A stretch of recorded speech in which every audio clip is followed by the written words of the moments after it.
রংপুরে শ্যামাসুন্দর খাল উদ্ধারে অভিযান চলছে। এ নিয়ে আরো জানাতে সরাসরি যুক্ত হচ্ছেন সহকর্মী মাজেদ মাসুদ। মাজেদ, অভিযানের ব্যাপারে বিস্তারিত জানাবেন।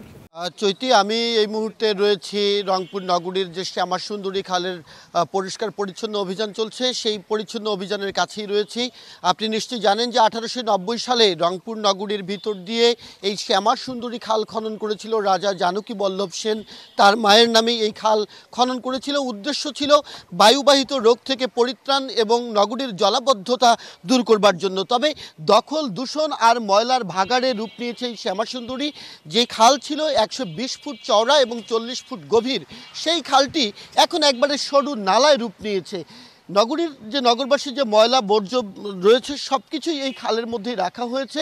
এই খালটি সংস্কারের জন্য এরই মধ্যে সিটি কর্পোরেশন 25 কোটি টাকা ব্যয় করেছিল, কিন্তু কাজের কাজ কিছুই হয়নি, সেটি অপচয় হয়েছে।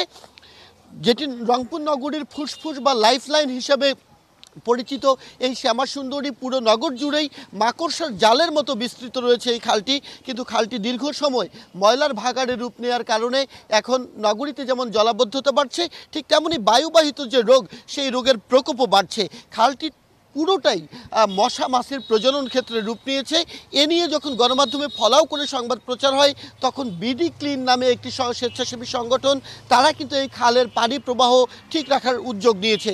আজকে সকাল 10টায় আমরা দেখেছি নগরীর স্টেডিয়াম মাঠে তারা শপথ বাক্য পাঠ করে এই খালে 1000 পরিচ্ছন্ন কর্মী নেমেছেন।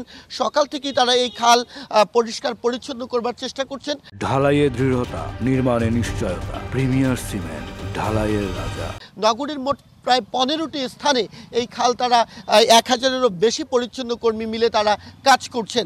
এবং পরিতাপের ব্যাপার হচ্ছে এই খাল থেকে গরুর ভুঁড়ি, ছাগলের ভুঁড়ি থেকে শুরু করে শিং, পা, হাড়, নানান কিছু পাওয়া যাচ্ছে।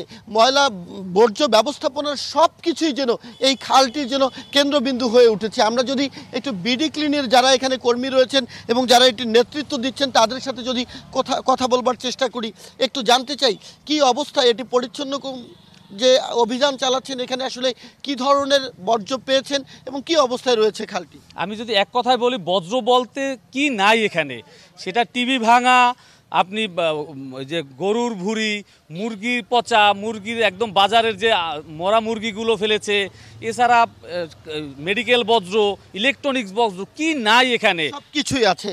চৈতি, আমরা আসলে কথা শুনছিলাম এবং আপনাকে একটু তথ্য দিয়ে রাখতে চাই। প্রায় 1000 কর্মী কাজ করছে। এরই মধ্যে এই খাল পরিষ্কার পরিচ্ছন্ন করতে গিয়ে 30 জন অসুস্থ হয়েছেন, তাদেরকে রংপুর মেডিকেল কলেজ হাসপাতালে নেওয়া হয়েছে। এবং এই পরিচ্ছন্ন অভিযান আজকে সারাদিনই চলবে। বিডি ক্লিনের মাজেদ, ধন্যবাদ আপনাকে।